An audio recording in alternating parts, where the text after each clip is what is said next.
Disruptors, disrupting legal.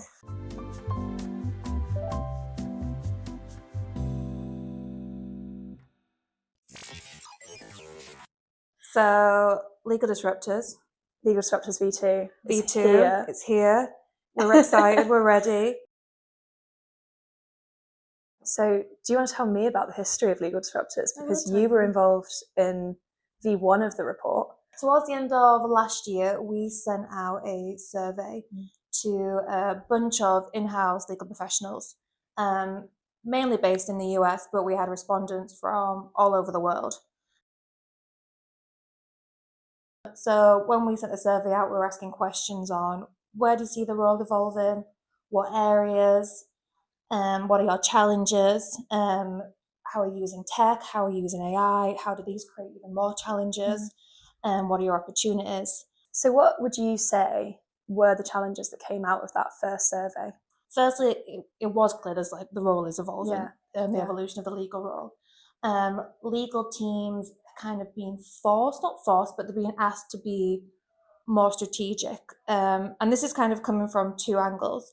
Firstly, business leaders are expecting them to be more strategic, to kind of be part of the strategic conversations, be a bit more proactive. But secondly, legal teams also feel they need to prove that to themselves as well.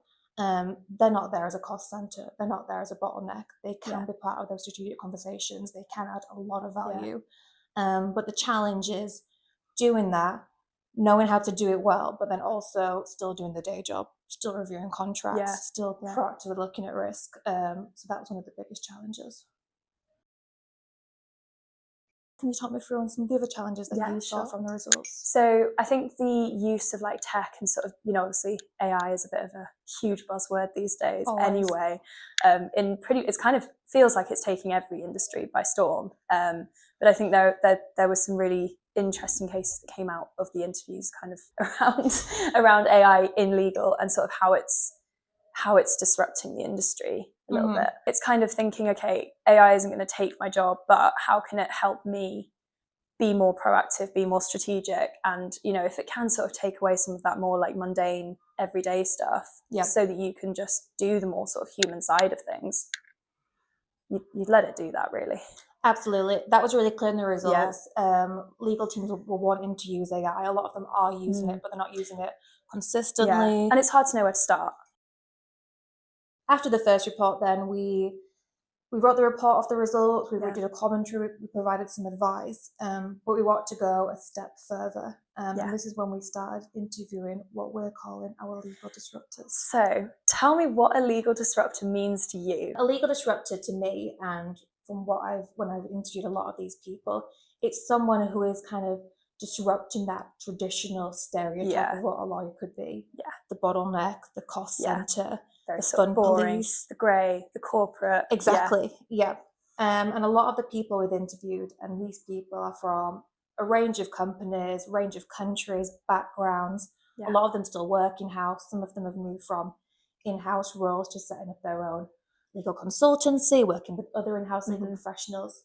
All of them have kind of taken a step back at some point in their career and thought, how can I do legal differently? So kind of on that note, what do you think there was anything that stood out to you in any of the interviews, like something particularly surprising, anything that's really stuck with you throughout the interviews that you've done? Well, what would you say? When we looked at all the interviews as one and thought, are there some clear themes here? And there are 4 clear themes, and that's what we're talking about in our next new Legal Disruptors report. And one of them that I really liked is all about personal brand. Absolutely.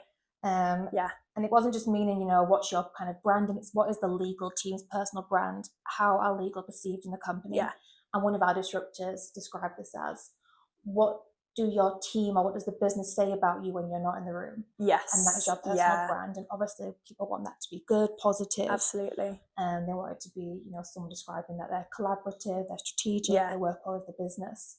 And many of our disruptors had a really good ideas or really good ways that you can improve your personal brand, build it up, whether that's like internal PR, just leaning into your own authentic self, building trust.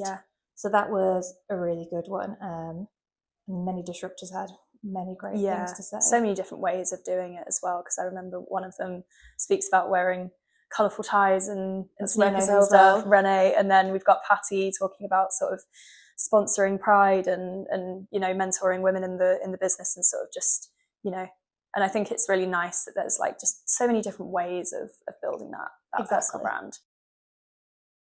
I think that actually leads nicely then to talk about the rest of the themes in the Legal Disruptors report. So do you want to talk me through the first theme of strengthening your business acumen? Strengthening your business acumen, yeah.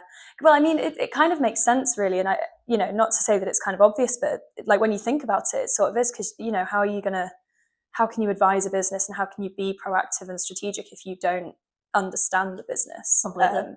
So yeah, like lots of the interviewees, lots of our disruptors sort of spoke about, like just getting to know the business that they're working in and asking sort of what, you know, someone else might say is a silly question. But I think it's really that no question is a silly question when you're trying to understand what business does. Yeah, I think there were many great points in there. Ferdinand Wieland, who was one of our customers, he spoke about setting legal goals, knowing the business's goals, aligning them with the business. Exactly. And then that's a really good place to be. Many of our disruptors spoke about understanding sales goals, sales language, the sales agenda, of course, and then knowing how legal can make sales goals go even faster.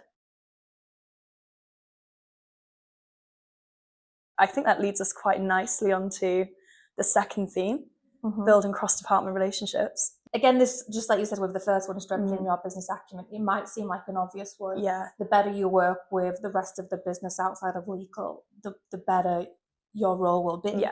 But I think it's just finding that balance of enabling the rest of the business, but then still doing your job as a lawyer, and, you know, proactively gating that risk, making sure that your contracts come through and they're negotiated in the right way against your terms, while still enabling the rest of the business.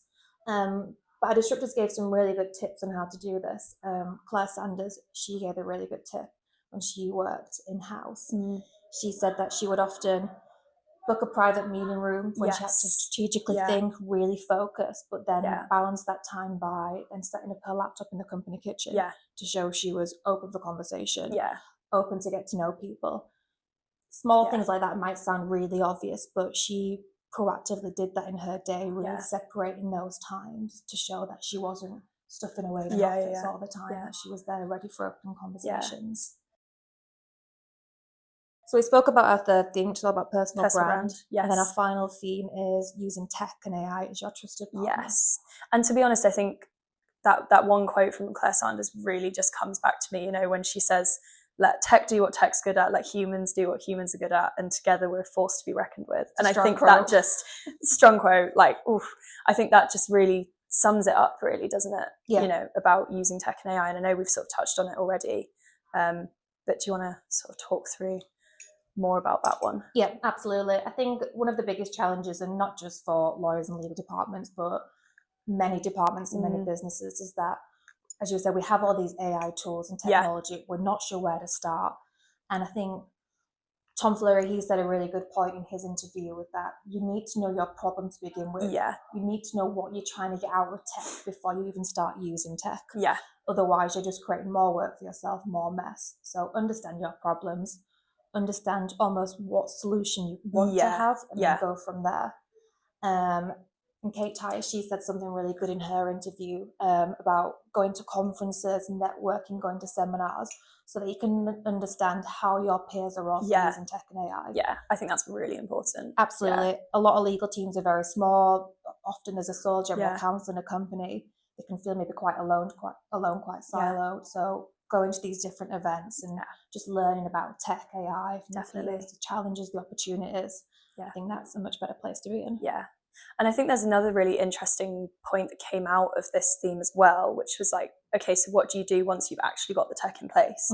So, you know, I mean, Daryl spoke about building your business case and kind of putting numbers behind everything and estimating how long things are taking and then your time saving. But then once that's actually in place, repackaging it, replaying it, telling people. I think there's elements of all the principles that an in-house legal person can read. Absolutely. They can take a small part of it into their day-to-day tomorrow. Yeah. Some of them are more, of course, long-term strategic objectives, but Yeah. there's so many elements there that they can just take in, be a bit more strategic, change the perception of legal in their company, Yeah. and just be in a much better place. So where can people find our new and enhanced report with all these insights? So you can find Legal Disruptors on the Summize website in the shiny new Legal Disruptors hub, which kind of brings together all of the interviews, some nice little webinars that we've done about elevating the role of legal. And of course, you can read the whole report. Because why wouldn't you want to? Why wouldn't you want to?